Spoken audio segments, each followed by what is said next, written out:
Will you make me a cup of coffee? I don't know how to use the coffee machine.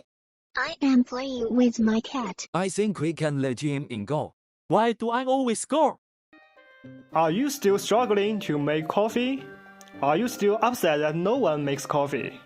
Don't worry, our robot can help you. Let me show you how it works.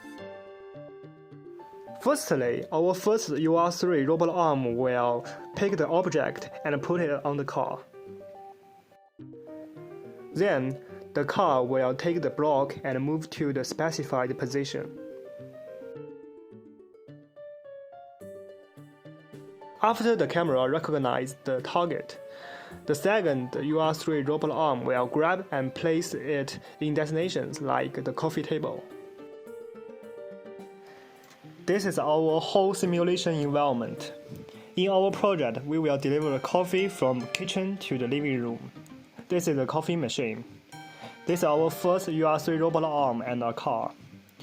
The models in the living room include a writing desk, some sofa, and a table, and our second UR3 robot arm. First, two robot arms reset to the initial position. The first robot arm starts to pick up the target and place it on the car. After that, the car moves to the work area, like the coffee table in the living room. Meanwhile, the camera will try to recognize the position of the target on the car and the destination to put the target on. Then, the camera will check whether the car is in the workspace of the robot arm. If not, it will report in the terminal to notify the car. If so, the robot will pick up the target and place it on the destination. For our group, the biggest challenges in this project is adding the second UR3 robot arm, which takes tons of time and effort since the code base TA gives us is used for one robot arm. What we do is firstly adding the mode to the word. I use the group label to add the second robot in namespace. Then, moving arm is a huge dilemma to us. We create a whole set of MSG files for the second arm in the makefile list.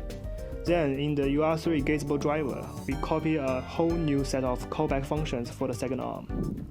In order to separate commands of two robots, we use different publishers and subscribers.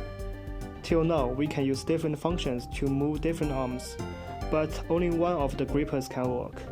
Then we modify the XACRO file for the robot arms, and give different names to the grippers. Then we can use those services to call different grippers. Here are some of our unfinished plans. The first one is that we still use blocks instead of coffee cups, which is beyond the reality. And the second one is that due to the limitation of the workspace of UR3 robot arms, we could not deliver objects to a very high place such as the table. We want to optimize this in the following steps.